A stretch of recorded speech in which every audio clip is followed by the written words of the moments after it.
took a trip, a journey that encompassed beauty, heritage, history, and art.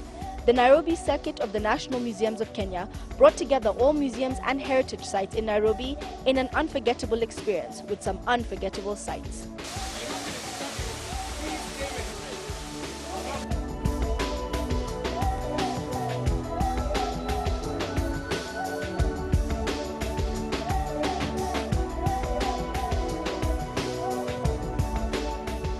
Nairobi has held on to her most treasured history, managing to combine it artfully with the more contemporary style that she has acquired over the years.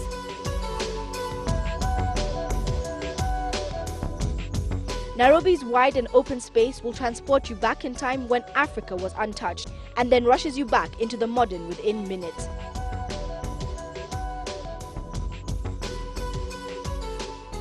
The Nairobi circuit captures 4 pillars that the museum stands on to protect and conserve our continuous history. The first one being history. History, we present Kenya's history from pre-colonial to date, because history, keeps making itself day in, day out. We have culture, so we also present Kenya's culture, cultural heritage. We have nature. We are conservationists, so we also present Kenya's heritage in terms of nature, what we actually have. This spans from the wildlife that we have, so you can come up close and, with the wildlife that we have, unlike in the national parks where you have to see them from a distance and learn more about the animals. And then the last one is contemporary art. Contemporary art meaning we have artists who come in with paintings, sculptures, music, film, all that is presented as part of our heritage. The Nairobi National Museum has recently undergone extensive renovation, and its captivating historical exhibits have been lovingly restored and placed in new modern spaces. Because we did a research some time back, and we realized that many people's perception of the museum was a boring place where, you still have the very old stuff being shown, and whether you go there today or 10 years from now, it's the same thing you get to see. So we relaunched the product museum to be a fun place for people to actually, when you're planning your weekends or a place to go to, or holidays or something like that, you can have that variety in terms of the museum should be on top of your list.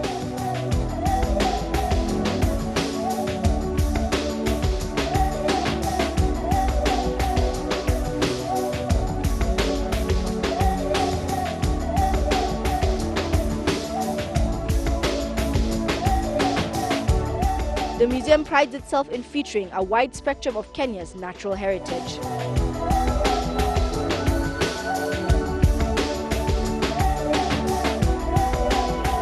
One eye-catching piece in the museum is the Gods of Kenya, with the theme Uniting in Diversity.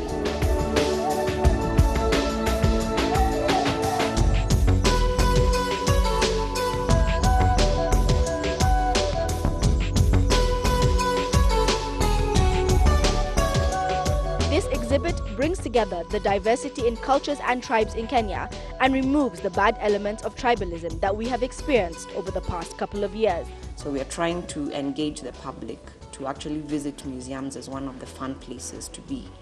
And that was in the past, and today that's our mission right now, to be more engaging in future, to have people actually appreciate what museums really stand for, why we are actually in society, and for us to be part of the greater tourist attractions in this country. Next was the Reptile and Amphibian Center, where our biodiversity was explored.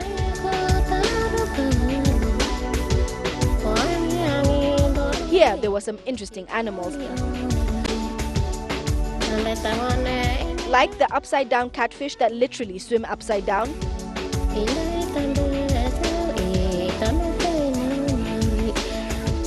and even the Gabon viper and puff adder that give birth to live young.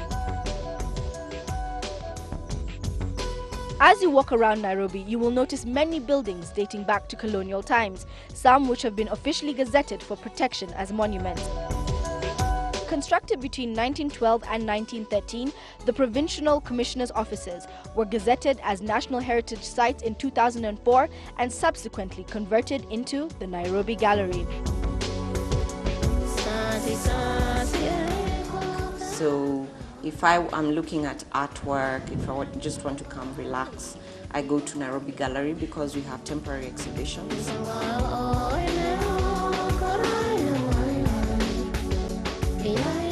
The National Museums of Kenya has deemed it extremely important to maintain the original structure of this building.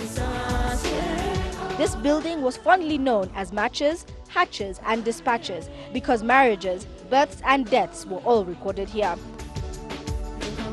Currently on display at the gallery was Mwangalio Tofauti, which is a collection of different photographs from various photographers.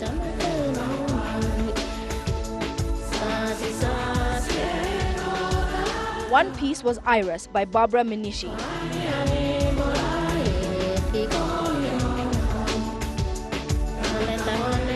She clearly has an eye for the extraordinary.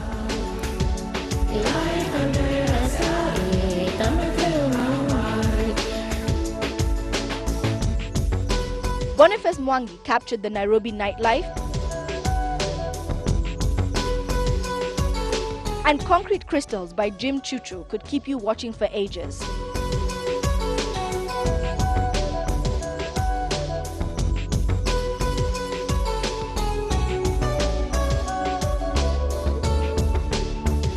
And finally, different everyday places captured uniquely. In Light and Form by Jacob Barua. Next up was the place that the last Union Jack came down and our Kenyan flag was raised on the 12th of December 1963. This is Kenya's treasures, I would say.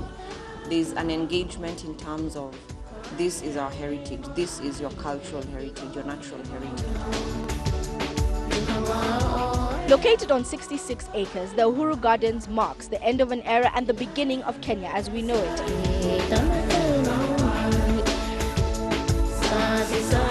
It boasts the 25-year anniversary monument,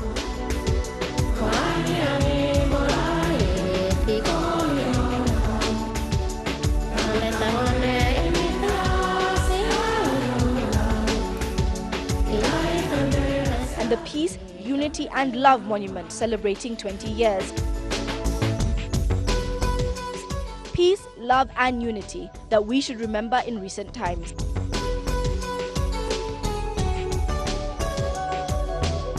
This tree was planted by then Prime Minister Jomo Kenyatta at the site on which our Kenyan flag was raised.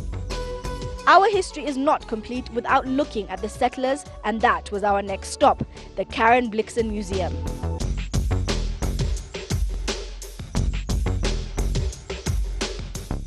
This land was given back to the Kenyan government by the Danish government in 1964 as an independence gift. The house and Karen Blixen's property has been left in the same condition in which Karen Blixen herself kept it. As the sun came down, the immense wealth of our history was just beginning to dawn on me. Tomorrow was going to be a good day.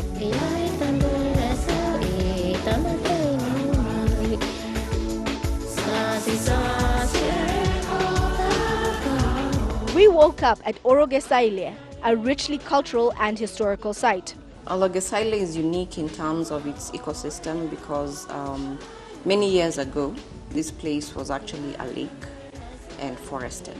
So what we have today is the complete opposite. It's semi-desert and it's very hot, unlike what it was many years ago.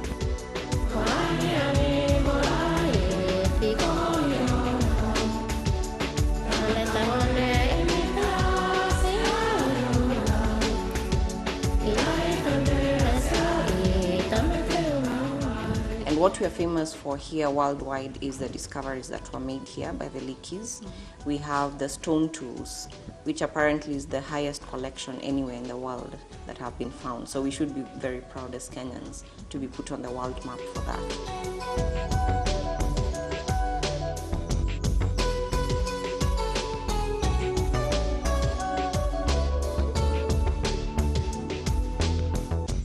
We also have migratory birds. We have the largest migratory birds in Kenya, and this is a bird watcher's paradise.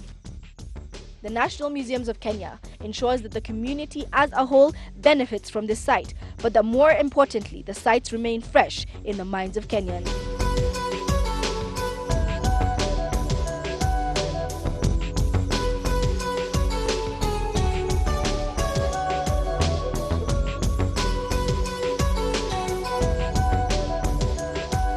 You can email your comments or suggestions to artgalore@royalmedia.co.ke or Facebook on Art Galore Power Breakfast.